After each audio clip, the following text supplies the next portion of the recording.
U.S. government, through the CIA, arms rebel groups, gives them arms to fight proxy wars, right? We've seen this in Afghanistan. I just broke it down for you in Afghanistan. We've seen it in El Salvador, Nicaragua. So we see it happening all over. We saw it happen in Syria with ISIS, etc. That's what happens, and that's where we're at. Now, from a first principles level, how does all this work? Well, you have a government that maybe the U.S. or whatever doesn't like anymore, and so then you get a rebel group and you arm them. The U.S. decides to fund this group, give them money, give them weapons, and it kind of becomes this sort of proxy war. But that's exactly what we're seeing right now.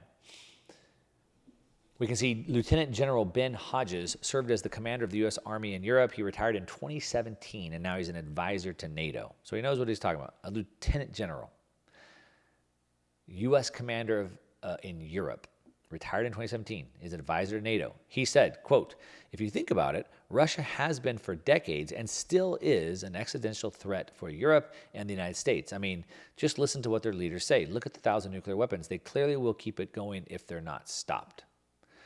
So what he's saying is that we have to fight them. The U.S. has to be the one to step up and fight them. But how did we get here? Well, again, it's sort of this proxy war. We have to take control over the government. We can see that it started in the winter of 2013, 2014, when the Ukrainian leader refused to sign the European Union-Ukraine Association Agreement. Russia refused to recognize the interim pro-Western government, calling it a coup, is what he called it. A coup, a color revolution. What is a color revolution? Do you know for sure? Well, let me break down the 7 tenets of a color revolution, and maybe just tell me if you think this sounds familiar. So 1, it starts with a semi-autocratic rather than a fully autocratic regime. 2, you have an unpopular incumbent in office. 3, you mount up a united and organized opposition to that incumbent. 4, you have an ability to quickly to drive home the point that voting results were falsified. United and organized opposition to the incumbent leader, the president. And then you have to quickly drum up support and drive a narrative that the voting results were falsified. 5, you have to have enough independent media to inform the citizens about the falsified vote. So now you have to create this aura of this fake election. 6, political opposition capable of mobilizing tens of thousands of more demonstrators to protest electoral fraud. And finally, 7, divisions among the regime's coercive forces. Sound sort of familiar? Now, that's the 7 pillars. There's also 5 phases. So think about these 5 phases in maybe a country near you that you might have seen some of this stuff. So you sort of have like this crisis leveraged or contrived. So you start sowing doubt. You start building a narrative toward action. You start trying to dominate the narrative. You start hijacking institutions. That's in the crisis phase. Then the next phase, second phase, is chaos, confusion, and fear. So now you mix up opposing voices. You ridicule and gaslight people. You oversaturate information, both correct and inaccurate, so people can't tell the difference. You drive projections and predictions. You create limited hangouts, which are whistleblowers that actually work for the agencies. This is controlled demolition, if you will. Then you have the third phase, division, labeling, and separation. So now paint good evil. Paint a good evil narrative. Introduce outward signs, badges, symbols of an alignment. Separate population from traditional sources of community.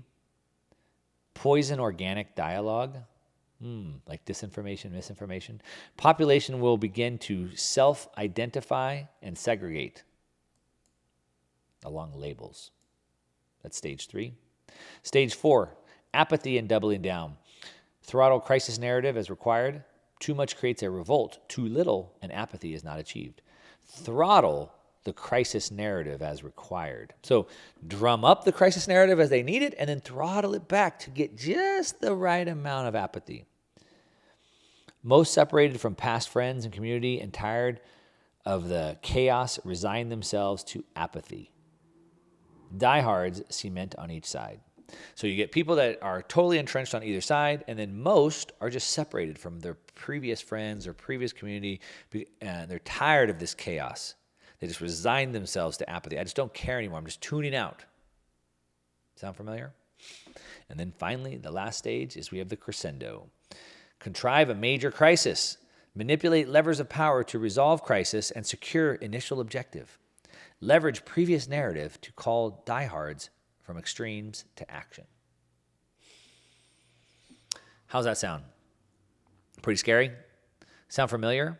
These are the color revolutions. Now, this is what the CIA playbook is. This is what they've done in country after country after country after country. As a matter of fact, the Chinese government put out a report I reported on last year, basically accusing the United States of being behind every color revolution that's happened. Now, if any of that sounded familiar, it might sound like what we've seen even in the United States. Attack an incumbent president, sow seeds of doubt that his election was valid, rise up a mounting force in opposition, like how pallets of bricks showed up on street corners, roll back the apathy, divide the people onto each side. Sort of sounds familiar, right? Anyway, let's get back into the money. So what is the actual cost for this? That's what we started talking about. What is the actual cost for this? So let's take a look at this. Per 60 Minutes, the U.S. has spent over $43 billion on military aid to Ukraine since Russia invaded. Like I said, it's at least $75 billion. It's probably even more, $150 million. But that's total amount of money for Ukraine, not just for the military. So if we look at just the military, potentially we're about $50 billion, which is about 5% of the Americans' defense budget. Now, that might just be, but that's about what everybody would spend. No, because America spends more than the next 10 nations combined. That means we spend more than Russia, China, Australia, Europe, UK, everybody combined. So we spend 5% of that. Now, that budget that was just raised by $26 billion to $842 billion.